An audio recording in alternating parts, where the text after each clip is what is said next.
소넥 박사가 주목한 것은 1960년대 말 미국의 제로 모토의 연구 보고서입니다. 신문사들이 몇 주 동안 파업했을 때 그 기간 동안 자살자 수가 적었다는 보고였습니다. 연구진은 중대한 결심을 합니다. Das Ziel damals war, dass über U-Bahn-Suizide nicht mehr berichtet wird. Und dazu haben sich damals alle wichtigen Zeitungen in Österreich bereit erklärt. 상세한 자살 보도가 또 다른 자살을 부르고 있으니 자살 보도를 자제해 주십시오. 오스트리아 비엔나 지하철 자살 대책위는 미디어 권고안을 발표합니다.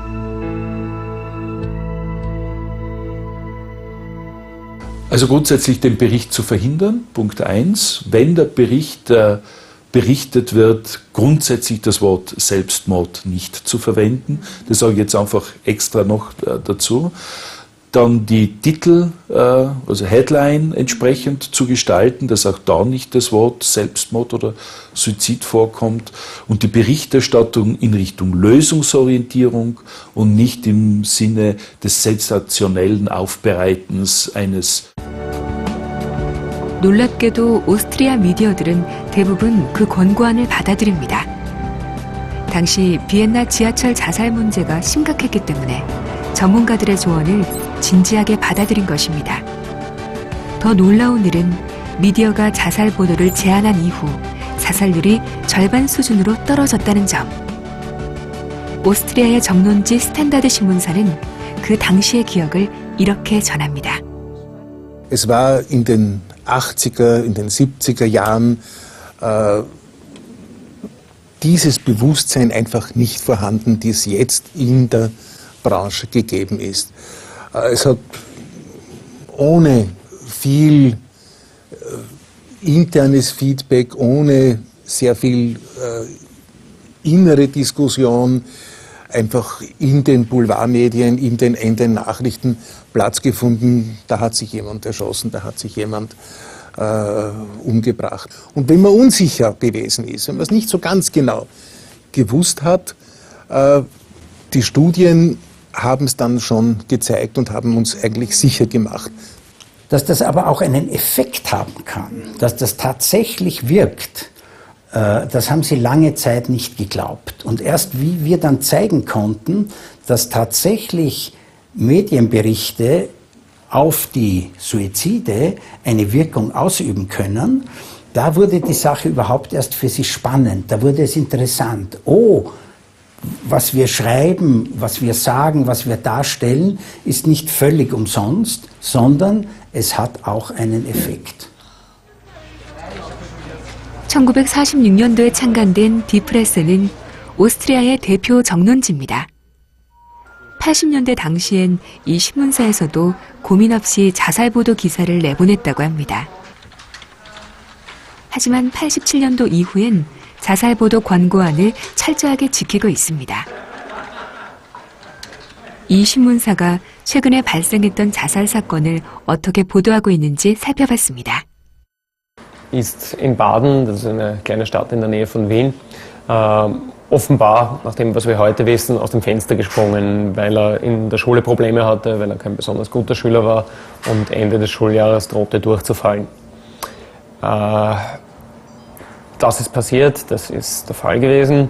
Zunächst, als die Nachricht hereinkam, wussten wir nur, ein Kind ist aus dem Fenster gestürzt und tot. Warum, wussten wir zu dem Zeitpunkt nicht. Das war es, was wir damals wussten. In der Folge klärte sich dann in den nächsten Tagen auf, dass es wohl ein Suizid gewesen ist. 소년의 죽음이 자살로 밝혀지자 오스트리아의 몇몇 비주류 언론사들이 미디어 지침을 어기는 보도를 했다고 합니다. 일면에 크게 실린 소년의 이름과 사진. 오스트리아에도 세상 여느 나라처럼 선정적인 기사가 있었습니다. 그러나 디프레스는 소년의 죽음이 자살로 밝혀진 후에도 후속 기사나 정정 보도를 내지 않았습니다. 자살 보도를 적극적으로 할 필요가 없다는 판단이었습니다. Weil wir in Österreich zu der Erkenntnis gekommen sind, unter den Medien selber, dass es einen negativen Effekt gibt, wenn man über Suizide berichtet, zu sehr. Suizidberichterstattung relativ klein und nur in ganz intensiven Fällen, in Fällen, die wirklich viel Aufmerksamkeit erfordern und die die Leute auch interessieren.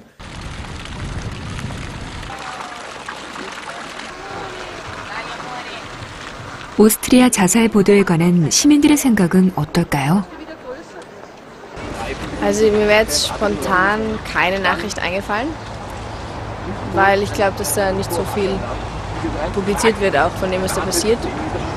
Auch wenn es, also ich weiß auch von Fällen, wo es passiert ist, aber wo dann die Medien nichts darüber berichtet haben. Also eigentlich nein. Ich muss nicht über jeden Suizid informiert werden. Wir haben nichts anderes zu schreiben. Schauen Sie, Journalisten sind sehr viele.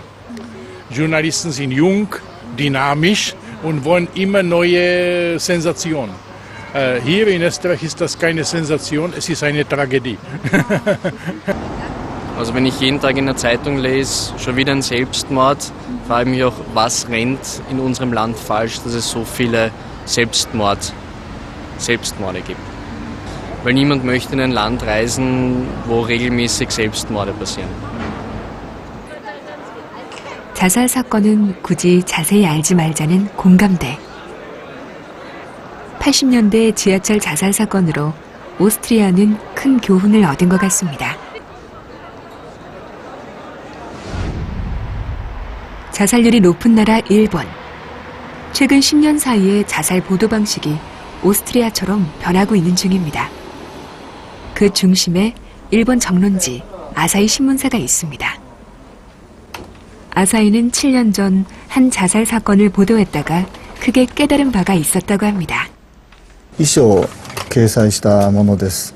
2006年のその岐阜であったその女子、この岐阜であったですね、いじめの自殺なんですけども、ご両親がこの遺書を報道陣に公開されてですね、で名前の部分は少しぼかしを入れてるんですけども、肉質が分かるない形で、いじめられたということが書かれてるというものです。これに対してこういう行き過ぎだというねご指摘を受けました。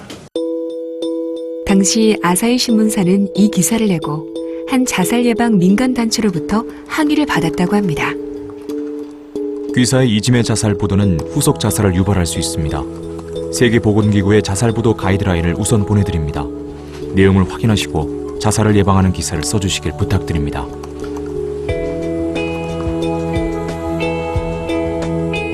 아사히 관계자들은 항의문을 받고 자살 보도의 방향에 대해 무려 6년 동안 고민하고 연구했다고 합니다. で特に例えば活字で自殺っていう字を見ただけでも自殺したくなっちゃう人っていうのが世の中にはいるわけで、そういうあるいはもう例えば遺書なんかのですね写真を生で載せたりすると、その肉質の文字を見て自殺したいと感じてしまう人がいるとか、そういうちょっと私たちの仕事で普段あまり考えてないことがそういうリアクションとして起きる可能性があるっていう、そこが自殺報道の一番難しいところだと思うんですけども。 2012년 드디어 아사히 신문사의 보도 가이드가 책자로 발간됩니다. 전문가의 권고를 받은 후 아사히 기자들 스스로가 자살 보도를 쓸 때 어떻게 써야 하는지 6년 동안 연구한 끝에 만들어낸 결과물입니다. マスコミ報道に関わる人間は嫌うわけですよね。それは日本も韓国も多分同じだと思うんですけども、自分たちの報道に関して制限をされることを非常に嫌いますよね。で、自殺のガイドラインって実はWHO のものも制限なんですよね。これをしちゃダメだ、あれをしちゃダメだと。ですからこれはやはりなかなか報道陣としては受け入れがたいんですけども、ですので自分たちが納得できるようにその WHO のガイドラインの一項目一項目を全部議論していったんですよ。自分たちで一つ一つ議論して納得をしたので、それで今スタートできていると。 2012년 현재 세계 자살자 수는 연간 100만 명. 전쟁과 살인으로 인한 숫자보다 더 많습니다. 세계보건기구는 늘어나는 자살 현상에 관심을 갖고 지난 2000년도 언론의 자살 보도에 관한 기준을 발표합니다.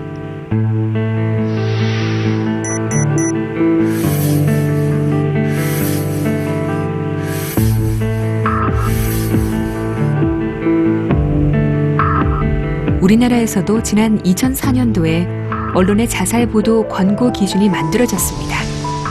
하지만 잘 지켜지지 않고 있습니다.